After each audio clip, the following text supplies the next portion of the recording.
Dalam konteks ini, boleh saya katakan bahwa Pancasila itu adalah sesuatu yang ma'ruf, kebaikan yang disepakati bersama. Pancasila adalah kesepakatan bersama bagi bangsa Indonesia, dan nilai-nilai yang ada di dalam Pancasila itu selaras dengan nilai-nilai ilahiyah, tidak bertentangan dengan nilai-nilai ilahiyah.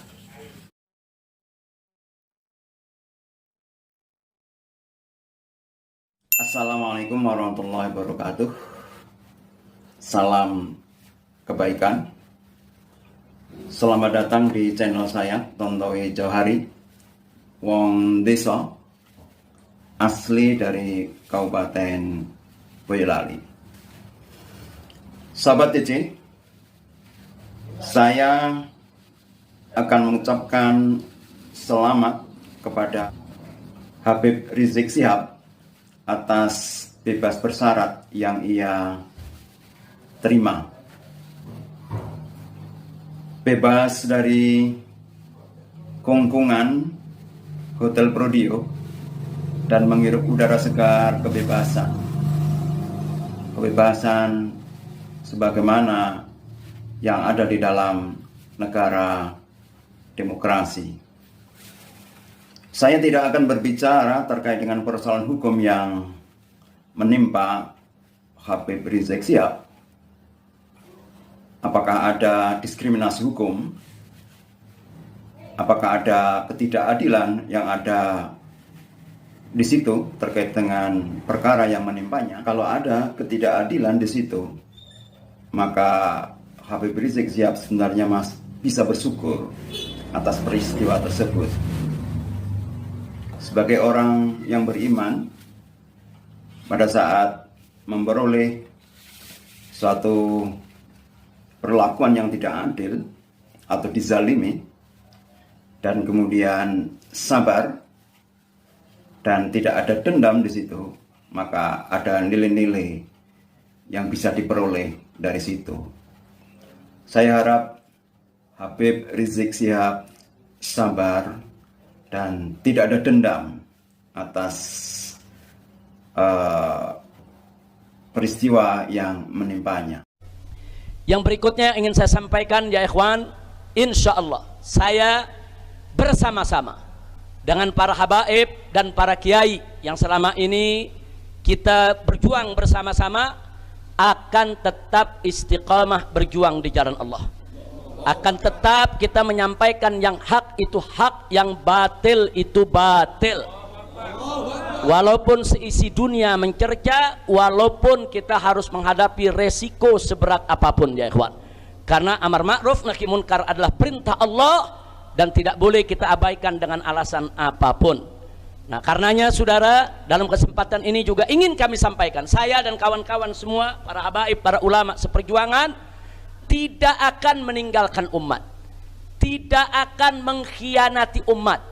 Kami insya Allah akan selalu berjuang bersama umat, akan berusaha sekuat tenaga untuk menjaga dan melindungi umat, akan terus berjuang untuk membela hak-hak umat, karena kami adalah umat dan umat adalah kami. Kami tidak akan bergeser dari itu semua, ya ikhwan. Dan semoga Allah subhanahu wa ta'ala memberikan kemenangan kepada kita semua. Amin ya rabbal alamin. Mendengar cuplikan siaran pers dari Habib Rizik Syihab tadi, ada dua catatan yang bisa kami sampaikan. Pertama adalah komitmen amar ma'ruf nahi munkar akan tetap dilaksanakan karena itu adalah bagian dari perintah Allah SWT. Yang kedua adalah komitmen keumatan bahwa Habib Rizik Syihab tidak akan mengkhianati umat. Yang pertama adalah terkait dengan amar ma'ruf nahi munkar. Saya kira kita semuanya setuju bahwa amar ma'ruf nahi munkar adalah perintah dari Allah Subhanahu wa ta'ala. Persoalannya adalah bagaimana kita melakukan amar ma'ruf nahi mungkar itu, dan juga bagaimana kita memiliki pemahaman atau tafsir terkait dengan amar ma'ruf nahi mungkar yang diperintahkan oleh Allah Subhanahu wa taala tersebut. Misalnya, apakah melakukan amar ma'ruf nahi mungkar itu bisa dengan pendekatan persekusi atau dengan pendekatan kekerasan? Siapakah yang memiliki kewenangan untuk melakukan suatu amar ma'ruf nahi mungkar dengan pendekatan kekerasan? Baiklah, mari kita uri bersama-sama terkait dengan apa itu amar ma'ruf nahi mungkar. Ma'ruf itu biasanya diartikan dengan kebaikan. Di dalam Al-Quran sebenarnya tidak hanya ma'ruf yang diterjemahkan berupa kebaikan, namun juga ada al-khair, ada al-bir, ada al-ihsan. Nah, kali ini saya akan berbicara tentang kebaikan yang terkait dengan amar ma'ruf. Ma'ruf itu adalah isim maf'ul atau kata benda objek. Akar katanya adalah arafa, yang artinya adalah mengetahui, mengenal, atau mengakui, to recognize, melihat dengan tajam atau mengenali adanya suatu perbedaan. Sebagai kata benda, objek, ma'ruf artinya adalah sesuatu yang diketahui, sesuatu yang dikenal, atau yang sesuatu yang diakui. Karena itu banyak pihak yang menerjemahkan atau membuat tafsir bahwa ma'ruf adalah kebaikan yang telah disepakati, kebaikan yang telah diakui secara bersama-sama. Bahkan kata ma'ruf itu juga sama akar katanya dengan uruf. Uruf itu artinya adalah adat atau kebiasaan. Karena itu yang namanya satu kebiasaan adalah sesuatu yang biasa dilakukan oleh suatu komunitas masyarakat dan kemudian diterima oleh banyak orang. Nah, karena itu ma'ruf adalah menjadi bagian dari suatu kebaikan yang sudah diakui secara bersama-sama, sudah diterima oleh masyarakat sebagai hasil dari pendekatan yang bersifat nalar atau bersifat rasional. Hamka misalnya mengatakan bahwa ma'ruf adalah sebuah kebaikan yang mengambil rujukan dari pendapat masyarakat. Karena itu, sesuatu kebaikan itu dapat sebagai ma'ruf sangat ditentukan oleh ruang dan waktu. Ma'ruf yang ada di Indonesia belum tentu ma'ruf di negara lain. Dan dengan syarat bahwa kebaikan tersebut selaras dengan nilai-nilai ilahiyah, tidak bertentangan dengan syariat. Dalam konteks ini, boleh saya katakan bahwa Pancasila itu adalah sesuatu yang ma'ruf, kebaikan yang disepakati bersama. Pancasila adalah kesepakatan bersama bagi bangsa Indonesia, dan nilai-nilai yang ada di dalam Pancasila itu selaras dengan nilai-nilai ilahiyah, tidak bertentangan dengan nilai-nilai ilahiyah. Adapun mungkar itu berasal dari kata nakaro yang berarti tidak dikenal. Kalau kita belajar bahasa Arab, ada isim nakiroh Artinya adalah kata benda yang tidak dikenal atau tidak diketahui. Lawannya adalah isim ma'rifah atau kata benda yang sudah diketahui. Karena itu yang namanya mungkar itu adalah sesuatu yang bertentangan dengan ma'ruf. Jadi lawan kata dari ma'ruf itu adalah mungkar. Dalam perkembangannya, kata mungkar ini berarti suatu pelanggaran atau suatu kejahatan, pelanggaran terhadap suatu kebaikan yang telah disepakati.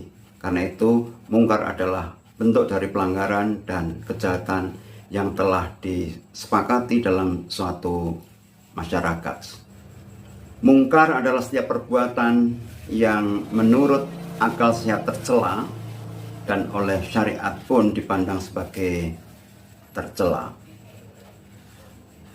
Menurut Quraisy Syihab bahwa mungkar adalah sesuatu yang dinilai buruk oleh masyarakat dan bertentangan dengan nilai-nilai ilahiyah.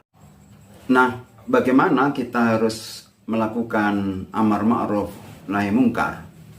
Karena amar ma'ruf nahi mungkar ini adalah perintah dari Allah SWT, maka kita sebagai orang yang beriman, kita harus melakukan amar ma'ruf nahi mungkar tersebut.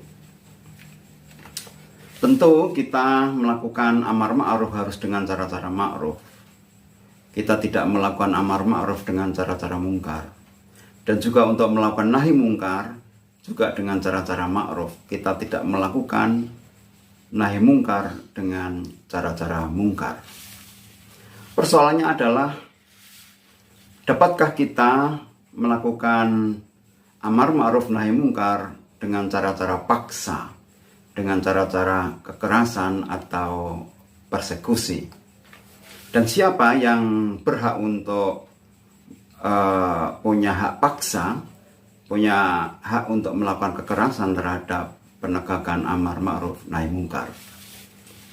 Kalau kita mengacu pada hadis qala Rasulullah sallallahu alaihi wasallam, "Idza ra'aitum mungkaran falyughayyir bi yadihi, fa illam yastati fa bi lisanihi, fa illam yastati fa bi qalbihi, wa dzalika adhaful iman."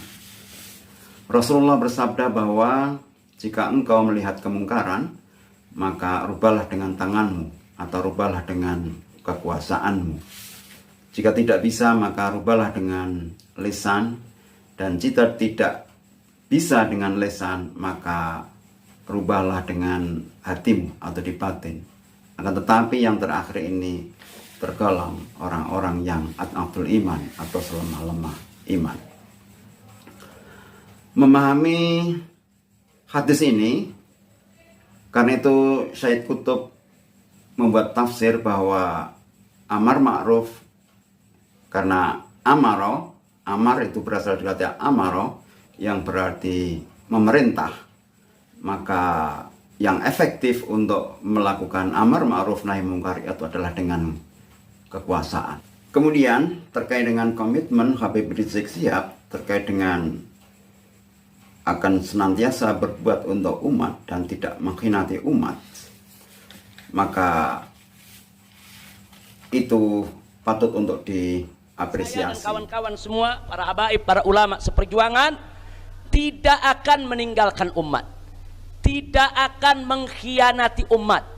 Kami insya Allah akan selalu berjuang bersama umat, akan berusaha sekuat tenaga untuk menjaga dan melindungi umat, akan terus berjuang untuk membela hak-hak umat, karena kami adalah umat dan umat adalah kami. Kami tidak akan bergeser dari itu semua.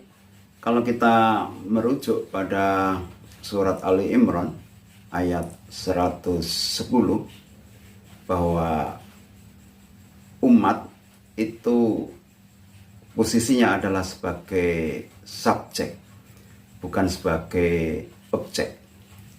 Kuntum khaira ummatin ukhrijat linnasi. Kuntum itu adalah orang-orang Islam menjadi umat yang terbaik yang dikeluarkan untuk manusia. Artinya bahwa umat adalah sebagai subjek untuk membuat sebuah kebaikan kepada seluruh manusia. Karena itu yang namanya manusia itu tidak dibeda-bedakan antara satu perbedaan etnis, golongan, ataupun agama. Sehingga pada saat kita berbicara tentang umat, mestinya kita ini adalah menjadi sebaik-baik umat, menjadi khair ummah yang mampu untuk menciptakan sebuah peradaban dan kebaikan di atas suatu negeri. Menjadi sebaik-baik umat atau khair ummah itu adalah perintah Allah Subhanahu wa ta'ala.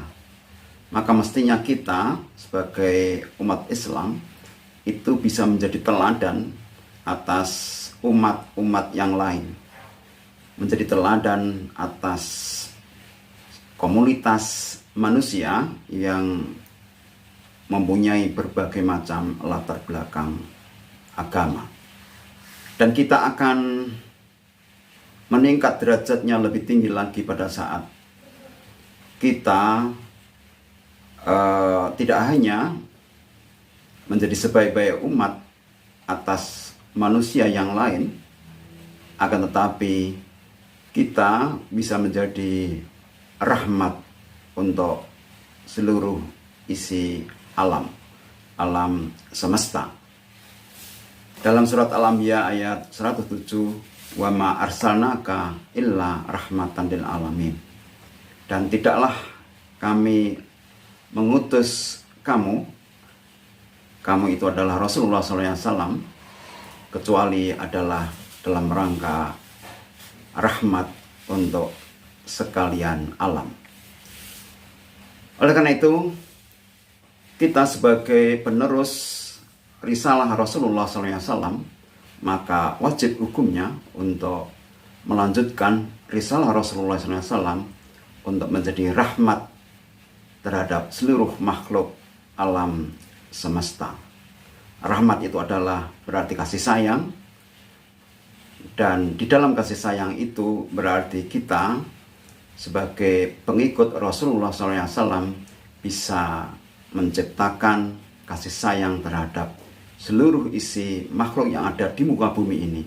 Itulah derajat yang tertinggi kita sebagai pengikut Rasulullah SAW pada saat kita sudah mampu untuk menciptakan rasa kasih sayang terhadap seluruh makhluk yang ada di alam semesta ini.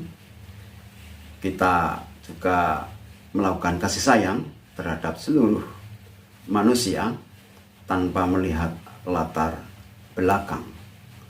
Kita juga melakukan kasih sayang dan mengayomi terhadap seluruh yang ada di muka bumi ini. Sekira itu pesan-pesan dari kami, dan semoga bermanfaat. Salam kebaikan. Assalamualaikum warahmatullahi wabarakatuh.